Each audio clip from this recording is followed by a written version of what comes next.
congratulations, job done in the Grand Slam of darts, through to the knockout stages. Sum up your performance and the overall tonight and in the group. Yeah, I just think I did enough tonight. I think I won't lie, I was a bit nervous going up and playing Lisa on stage.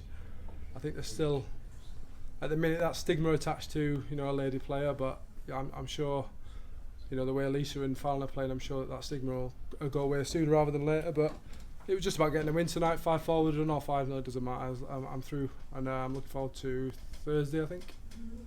Potentially Michael Smith. You two know each other really well. Some great games. Looking forward to that one. Yeah. I think we've got a really even record, so I think we both suit each other's game. We both play pretty quick and just get on with it, and there's no sort of tactics, anything like that. So the best man will win on the night. And then the format goes up. You can get into these games. Is that something that you enjoy more than this cutthroat group format?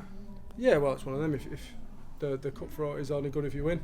But yeah, there's no excuse over the best of 19. Is it 19? Yeah, there's no excuse over the best of 19. So I mean, you can potentially make an excuse over the best of 9, but it's sorts of men from the boys. Best of 19, definitely. We've seen you play some outstanding darts this year, but this is where it really counts here, the players and at the World. Are you looking forward to the challenge in front of you? Yeah, well, the Grand Slam, I wasn't in it 2 years ago, so it's all free money for me. So a lot of people are defending this time, and it's a bit of a free roll for me, so it's all good. So yeah, I can hopefully win the event, but if not, make as much as I can at this event, and then it's always a good platform for the players in the world. Is that top 10 the next off your hit list? I've never been one to look at rankings. If you play well on TV, your rankings take care of themselves.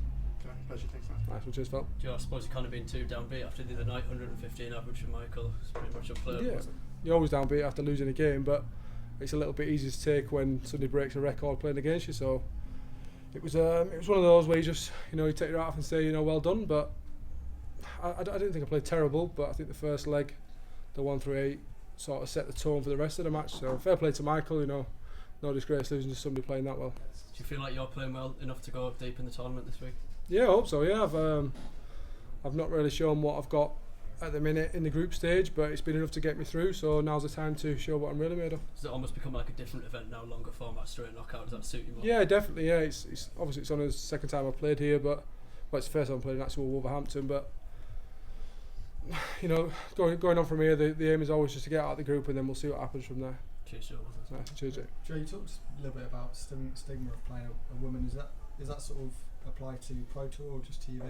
I think it's applied, throughout darts. Yeah. I think a lot of people are a bit hesitant to admit it, but it's what it is. It's when you got brought up, you shouldn't really lose to a woman. But the way the women are playing now, it's sort of making its way out of the sport. There's the stigma's still just about there, but the way these women are playing, it's just if you lose to women now, it's fair enough because they're playing that well. Yeah, I mean, from what you've seen from Fallon and Lisa this week, both played some superb darts. It can't be long until that's how it's. Yeah, obviously there's Lisa's been on the tour for, I think this is the second year now.